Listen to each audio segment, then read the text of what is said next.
নমস্কার বন্ধুরা, আমার চ্যানেলে আপনাদেরকে স্বাগত জানাই। আজ আমি নিয়ে এসেছি লাউর একটা রেসিপি নিয়ে। তো নিয়েছি লাউ, খোসা ছাড়িয়ে সরু সরু করে কেটে নেব। অর্ধেকটা লাউ নেব কারণ লাউটা খুব বড় আছে। লাউ কেটে নিয়েছি। চিংড়ি মাছ, লবণ হলুদ মাখানো আছে। কাঁচা ছোলা যা 2 ঘন্টা আগে ভিজিয়ে রেখেছিলাম। নিয়েছি শুকনো লঙ্কা, তেজপাতা, আদা বাটা, পেঁয়াজ কুচি, টমেটো কুচি। এখন আমি চিংড়ি মাছটাকে ভেজে নেব তেলে। লাল করে ভেজে নিয়ে নামিয়ে রাখলাম। এখন গরম তেলে দিয়ে দিচ্ছি শুকনো লঙ্কা, 5 ফোড়ন, দেব তেজপাতা। এখন দিচ্ছি পেঁয়াজ কুচি।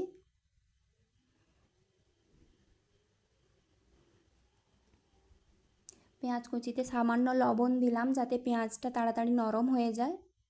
পেঁয়াজের কালার চেঞ্জ হতেই দিচ্ছি আদা বাটা, দিয়ে নেড়ে চেড়ে আমি দিয়ে দেব টমেটো কুচি।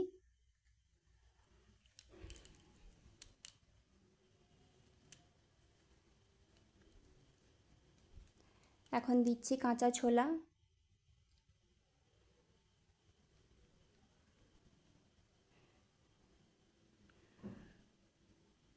দিয়ে দেব পরিমাণ মতো লঙ্কার গুঁড়ো, হলুদের গুঁড়ো,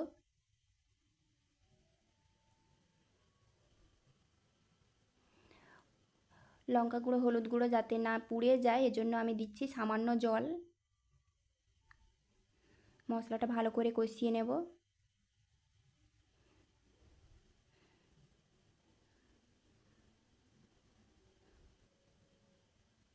মশলাটা কষানোর পরে আমি দিয়ে দিচ্ছি লাউ। মশলাটা ভালো করে লাউর সঙ্গে মিশিয়ে নেব, ভালো করে নেড়ে চেড়ে মিশিয়ে নেব।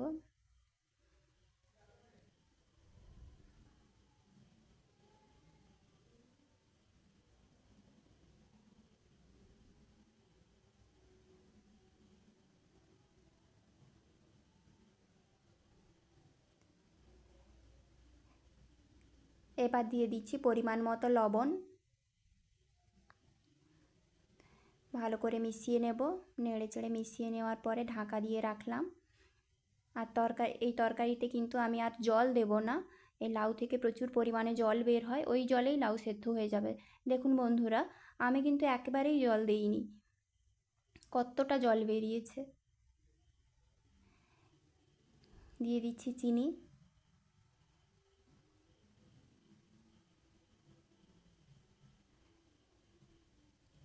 দিয়ে ভালো করে নেড়ে আবার ঢাকা দিয়ে রাখবো।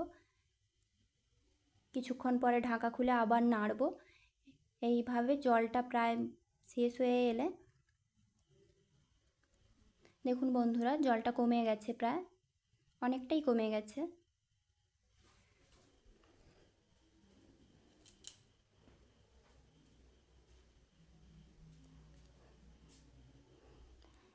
জল প্রায় নেই বললেই চলে। এখন আমি ভেজে রাখা চিংড়ি মাছগুলো দিয়ে দেব।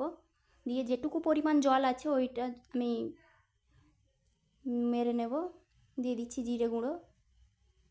তরকারিতে জল না থাকলেই ভালো, তরকারির জলটা মরে গেলে টেস্টটাও ভালো হয়। দেখুন বন্ধুরা, একেবারে জল নেই। এই হচ্ছে ফাইনাল লুক।